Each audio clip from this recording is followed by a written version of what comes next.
नमस्कार, आपण पाहताय न्यूज 18 लोकमत. आपल्या सगळ्यांचं स्वागत. मी मिलिंद भागवत. या क्षणाची सगळ्यात मोठी बातमी आहे कोरोनाच्या एवढीच महत्त्वाची, ती म्हणजे राजकीय क्षेत्रातली. ती म्हणजे ट्विटर आणि सोशल मीडियावरून आरोप प्रत्यारोप मोठ्या प्रमाणात होऊ लागलेत आणि एक दावा केला गेला होता, एक चर्चा सोशल मीडियावर सुरू होती की राज्यात राजकीय नेतृत्वाचं नेमकं काय होणार. आणि त्या संदर्भात शिवसेनेचे नेते आणि खासदार संजय राऊत यांनी ट्विटरवरून विरोधकांना एक सणसणीत टोला लगावलेला आहे.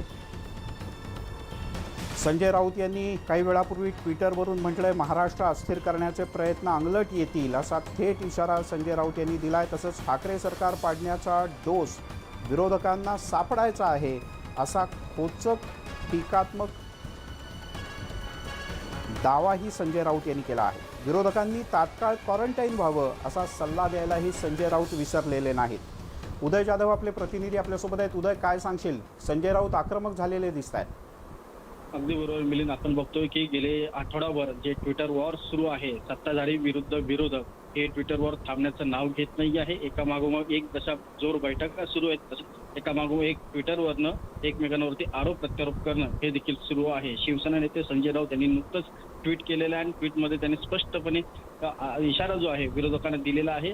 कोरोनाच्या पार्श्वभूमीवरती राज्यामध्ये ज्या प्रकारे परिस्थिती आहे, अशा परिस्थितीमध्ये विरोधकांनी क्वारंटाईन व्हायला पाहिजे. जशी आता कोरोनावरती लस सापडली नाहीये, डोस सापडलेला नाहीये, तसंच राज्याचं सरकार अस्थिर करण्याचा कोणताही डोस विरोधकांना सापडलेला नाहीये. त्यामुळे विरोधकांनी तात्काळ क्वारंटाईन व्हावं, राज्य सरकार स्थिर आहे, असाच एक इशारा त्यांनी दिलेला आहे. आणि हे सगळं प्रकरण जे आहे ते अंगलट येण्याचा देखील इशारा त्यांनी विरोधकांना दिलेला आहे. हे सगळं राजकारण बुमरँग देखील होऊ शकतं. त्यामुळे विरोधकांनी वेळीच शहाणं व्हावं, असा एक संजय राऊत यांचा जो इशारा आहे तो ट्विटरवरनं त्यांनी दिलेला आहे. एकूणच ट्विटरवरनंच आरोप प्रत्यारोप सुरू आहेत, प्रत्यक्षात जोर बैठका सुरू आहेत. त्यामुळे राज्यामध्ये पडद्यामागे निश्चितच खूप मोठ्या घडामोडी सुरू आहेत. राजकारण शिजत आहे, षडयंत्र शिजत आहे. उदय, काल जी बैठक झाली ज्यामध्ये मातोश्रीवर शरद पवार आणि उद्धव ठाकरे यांच्यासोबत संजय राऊत सुद्धा उपस्थित होते.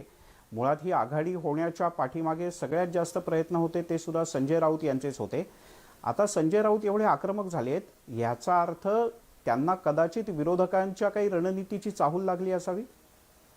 अगदी बरोबर आहे. विरोधकांची ज्या अर्थी रणनीती पडद्यामागे खूप मोठ्या प्रमाणात सुरू आहे, त्याचमुळे मातोश्रीवरती काल मोठ्या प्रमाणात ही जी बैठक आहे तिचं आयोजन करण्यात आलं होतं. अतिशय गुप्त पद्धतीने नियोजन केलं गेलं होतं. कुणालाही त्याचा मागमूस देखील लागू दिला गेला नाही.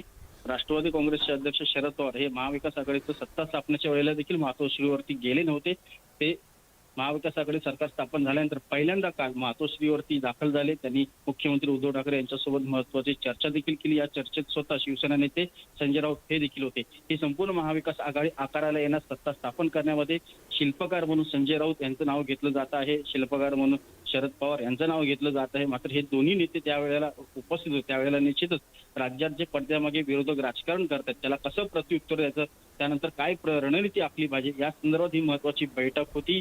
जर विरोधक पडद्यामागे काही षडयंत्र रचत असतील, काही कट कारस्थान रचत असतील, तर ते कट कारस्थान कसं हाणून पाडलं पाहिजे, या संदर्भात ही महत्वाची बैठक होती. राज्यात आपत्कालीन परिस्थिती आहे आणि या आपत्कालीन परिस्थितीमध्ये राज्य सरकार, प्रशासन सर्वांनी एक साथ सर्वसामान्य नागरिकांच्या आरोग्याकडे लक्ष देणं महत्वाचं आहे. मात्र